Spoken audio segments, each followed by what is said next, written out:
Alors moi je m'appelle Luis Madner, j'ai 18 ans et je suis élève des écoles Hertha Firnberg à Vienne en Autriche. C'est un lycée de formation professionnelle axé vers le tourisme et vers l'économie. Alors, moi je fréquente une filière qui s'appelle compétences interculturelles et économie qui met l'accent sur le français et sur l'économie. Comment avez-vous connu le concours mondial ?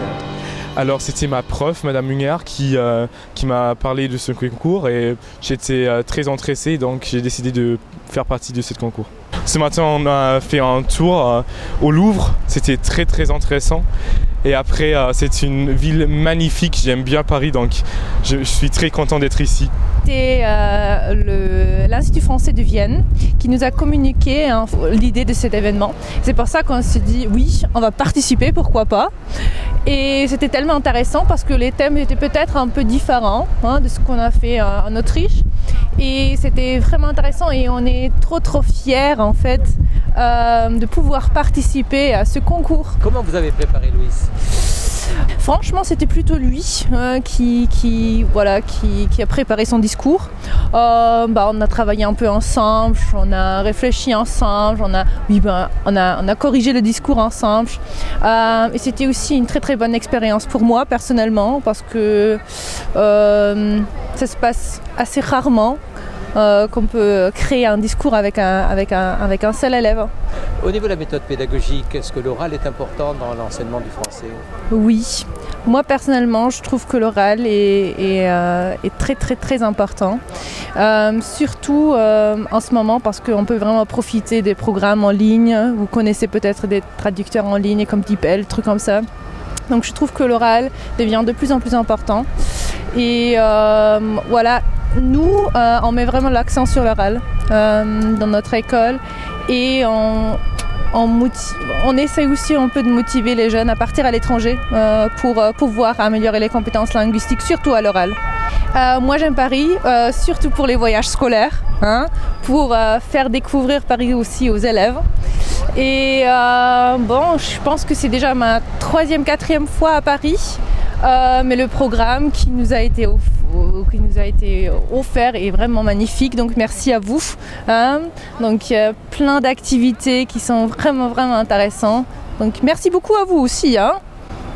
La francophonie, c'est quoi pour vous ? La francophonie, je trouve que c'est un sujet très très important parce que normalement si on pense à la langue française, on pense à la France. L'enseignement du français en Autriche, c'est comment ? Franchement, c'est difficile. Vous savez peut-être que les 2e langues étrangères disparaissent de plus en plus des programmes scolaires aussi. Il faut vraiment motiver ou rendre les filières beaucoup plus attractives pour que les élèves choisissent encore le français comme langue étrangère. Parce qu'assez souvent, ils se disent c'est trop difficile d'apprendre le français, c'est une langue si difficile.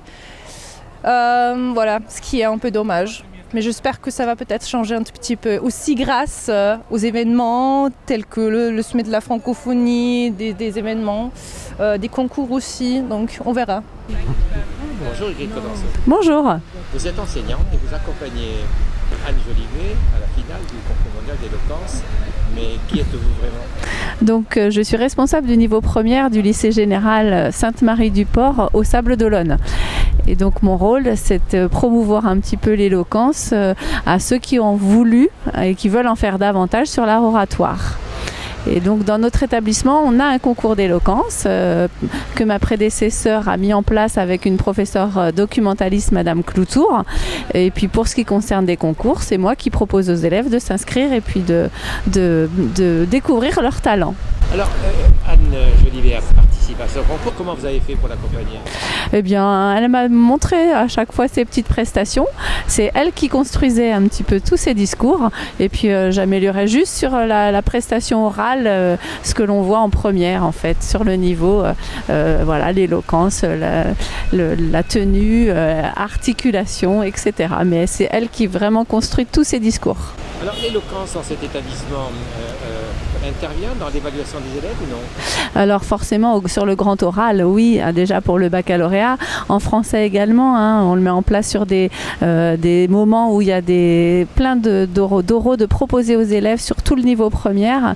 En seconde également, ils ont aussi un oral d'orientation où là aussi, ils doivent exposer un petit peu leur projet futur aux professeurs. Donc en fait, tout au long du cursus, sur l'ensemble du cycle du lycée, il y a tout le temps des oraux mis en place, ça c'est sûr. Alors là, vous êtes à Paris, vous faites quoi là? On se balade, c'est très agréable sous ce beau soleil. Tous les monuments, la richesse de cette ville et la capitale, c'est très très intéressant. Quel était le programme? Alors on est arrivé nous vendredi, on a visité le Louvre ce matin, donc très enrichissant également, des tableaux. Alors moi ça faisait très longtemps que je ne l'avais pas visité, donc très intéressant et une guide très sympathique et au top.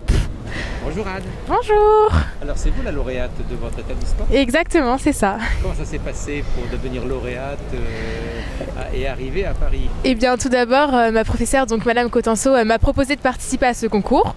Donc j'ai évidemment accepté. Et puis ça s'est déroulé donc en deux phases. Une première fois où j'ai envoyé une vidéo sur le thème des Jeux Olympiques. Et puis j'ai été sélectionnée et donc j'ai pu participer à une deuxième vidéo sur le sujet de la francophonie donc 2024 qui est créer, innover et entreprendre en français. Et donc j'ai aussi été sélectionnée et aujourd'hui je suis bien finale de ce concours. Qu'est-ce qui se prépare alors? Dites-moi. Alors, c'est une surprise, il faudra voir le jour J. Mais donc j'ai bien révisé mon texte et j'ai hâte de vous présenter. D'accord, donc demain c'est la finale. C'est ça, exactement. Donc aujourd'hui c'était quoi alors? Aujourd'hui c'était une visite de Paris et c'était phénoménal. On a commencé par visiter le Louvre, donc c'est vraiment incroyable. Et aujourd'hui, maintenant tout de suite, on est dans un bus pour visiter tous les monuments de Paris les plus importants. Votre objectif c'est de gagner? Oui, évidemment, mais avant tout c'est de profiter parce que c'est une opportunité qui est énorme. Et voilà, donc aujourd'hui c'est vraiment profiter. Et voilà, et je suis très heureuse d'avoir l'opportunité de pouvoir venir à Paris pendant 4 jours. Bonjour Kishio. Bonjour. Vous êtes à Paris, mais qu'est-ce que vous faites à Paris? Je viens pour participer à un concours mondial d'éloquence, le final. Dans quel état d'esprit? Un peu d'inquiétude, parce que j'ai peur que je ne peux pas comporter très bien dans ces compétitions. Racontez-nous, comment ça a commencé ce concours en Chine? Ce concours en Chine, tout d'abord, la première phase, c'est mon professeur m'a prévenu ce concours et alors on a écrit notre transcription ensemble et on a enregistré notre vidéo. On a déposé sur YouTube, comme les consignes de la MOPA a demandé. Oui, et enfin, je suis heureusement sélectionné dans la seconde phase de ce concours. Et encore heureusement, je suis capable de participer à la finale de ce concours à Paris. Oui, bonjour. Alors, vous êtes professeur de Kishio, vous enseignez dans quel type d'établissement? En fait, c'est un établissement public. Il comprend le collège et le lycée. Dans notre établissement, on propose plusieurs langues étrangères, comme le français. Donc mes élèves commencent à apprendre le français depuis le collège, c'est-à-dire depuis 13 ou 14 ans, 12-13 ans. Et puis ils ont normalement 3 ans au collège et 3 ans au lycée. Alors la plupart de nos élèves pourraient avoir un niveau B2 au moins, et puis C1, C2, c'est assez normal. Oui, nous habitons à Nankin. Géographiquement, Nankin se situe à l'est de la Chine. Donc, vous connaissez peut-être Shanghai. Donc Nankin, c'est un peu à l'ouest à Shanghai. C'est à 1 heure de TGV de Shanghai. Nankin, c'était une ville très très historique. Il y a beaucoup de monuments historiques et il y a une très longue histoire. Parce que cette ville a été capitale de Chine. Donc il y a plein de choses à voir. Alors, apprendre le français dans votre établissement, outre le français, quelles sont les autres langues étrangères qui sont apprises également?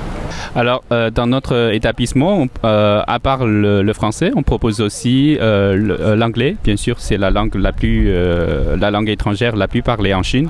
Il y a aussi l'allemand, le japonais et l'espagnol. Vous parlez très bien le français. Merci beaucoup. À quel endroit? J'ai appris en Chine, à l'université, oui. Candidat, comment vous avez fait? En fait, j'ai posté l'annonce dans le groupe de ma classe Alors, il y a quelques élèves. Benoît, il s'est présenté parce qu'il est très motivé, il est passionné pour le français. Et puis on a travaillé ensemble, on a discuté autour du sujet et on a fait un plan. Et je l'ai aidé à corriger son texte. Et puis, avec l'aide de l'école, on a filmé la vidéo. Et après ça, avec de la chance, on est sélectionné pour le demi-finale. Et puis, on est entré dans la deuxième phase. Et on a refait une autre vidéo.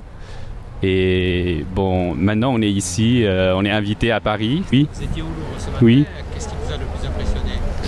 Alors, quand je suis entré au Louvre, alors la première chose qui vient dans ma tête, c'est que voilà la civilisation occidentale. Alors j'ai vu les statues grecques, donc c'était spectaculaire. Et puis les tableaux de différentes époques, les tableaux qu'on a vus dans les manuels des beaux-arts, mais maintenant ils se présentent devant nous en physique. Donc c'était vraiment impressionnant et il y a beaucoup de... Et quand j'apprécie les tableaux de plus près, je vois quelques détails qui sont très très techniques, très très impressionnants. C'est magnifique. Oui. Merci beaucoup, Yolande. Et merci à vous.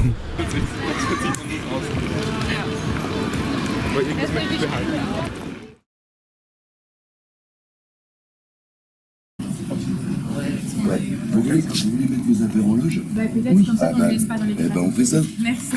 Ça va? Ah oui? Ciao. Je reprends. Je me présente. Je m'appelle Yvan. Je présente l'émission Destination Francophonie sur TV5 Monde. Et puis j'animerai cette magnifique finale. Bravo déjà d'être arrivé jusque-là. C'est quand même génial. L'idée, c'est qu'on passe un super bon moment et que surtout le public passe un très bon moment. Et je suis sûr qu'ils vont passer un très bon moment. On est là pour s'amuser, donc no stress. Ça va être très très bien. Et puis l'idée, c'est que aussi vous, professeurs, quand vous viendrez pendant que les gens vont voter, un peu dire votre fierté d'avoir déjà vos apprenants, voilà. Comment est-ce que vous avez préparé un petit peu? Est-ce que vous les avez préparés ou... Super chouette. Ok, super. Et toi, comment tu t'es préparé? Alors j'ai fait la conception et mon professeur m'a aidé à corriger. Et alors quotidiennement, on a aussi des cours à participer dans notre production orale. D'accord, très bien.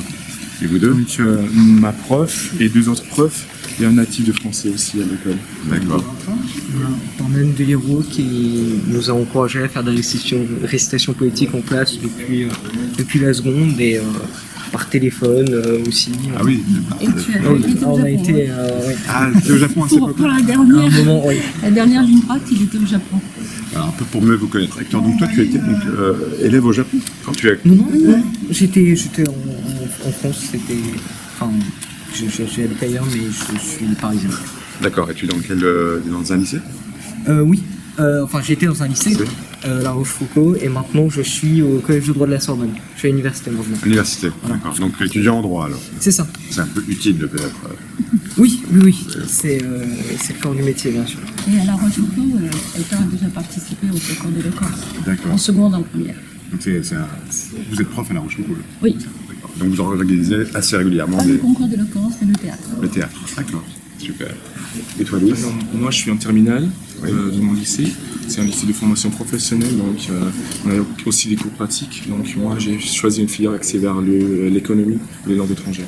D'accord. Et en Autriche alors? Oui, en Autriche, exactement. C'est où en Autriche? À Vienne. Vienne. D'accord. Là tu es en dernière année? Oui, terminale. Qu'est-ce que tu veux faire après? Peut-être sciences politiques ou droit. Étudiant. Étudier en France, peut-être. Oui. D'accord.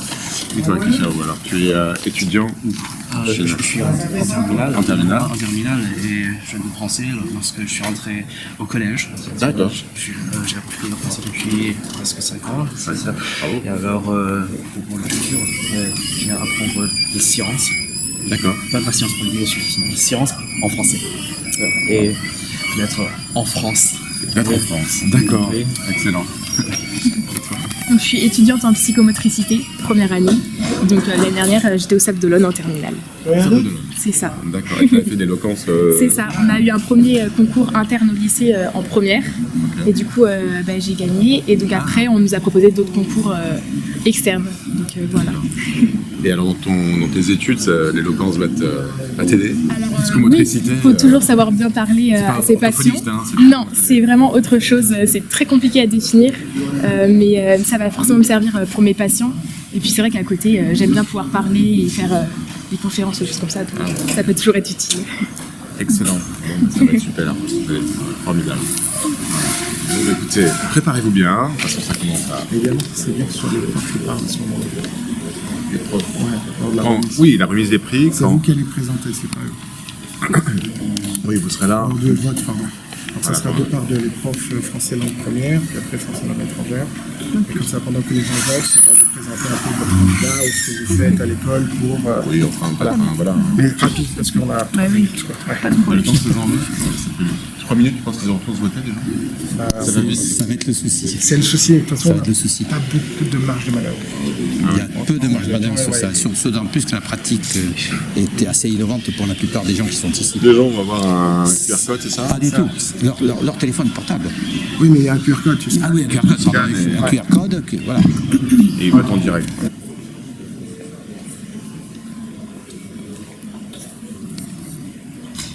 En tant que jeune francophone, je suis résolu à explorer ces nouvelles innovations, par exemple en utilisant la réalité virtuelle pour l'éducation ou bien l'IA pour la traçabilité alimentaire. Nous pouvons évoluer.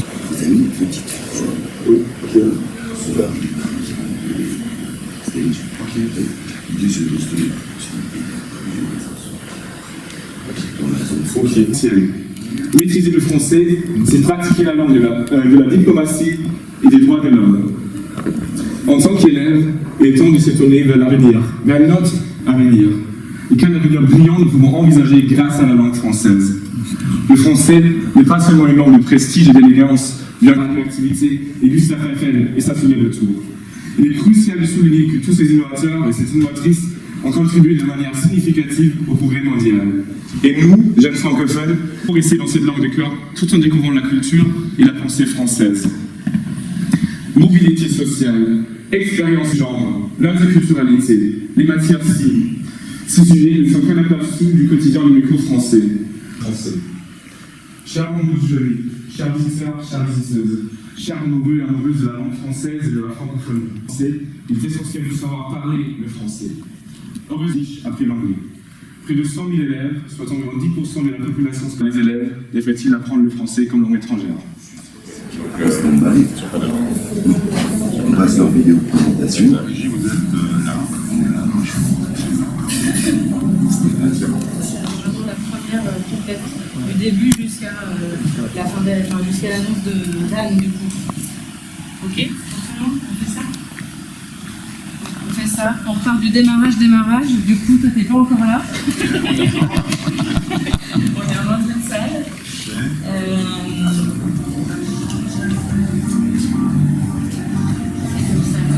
À Jonas.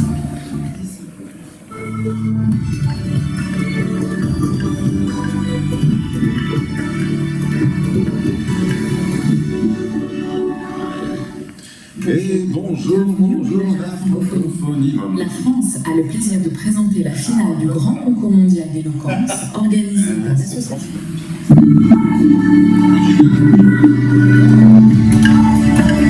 Voilà, bonjour tout le monde. Café croissant. Qui veut? Ça va? Et tu veux faire le titre? On enchaîne. C'est cool. Juste le début, non, mais tu peux pas faire un. Ok, d'accord. Hop. Tac. Finale du concours d'éloquence. Concours français dans le première. On va accueillir notre premier candidat. Il s'appelle Hector, mais on va le découvrir tout de suite en vidéo. Oh, c'est parti. Tac. Hector.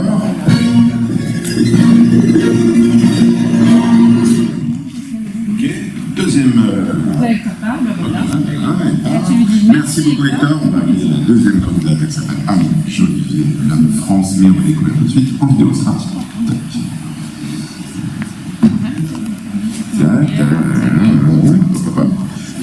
Merci. Maintenant, merci beaucoup Anne. Maintenant, c'est à vous de jouer. C'est à vous de voter. Je vous rappelle. Maintenant,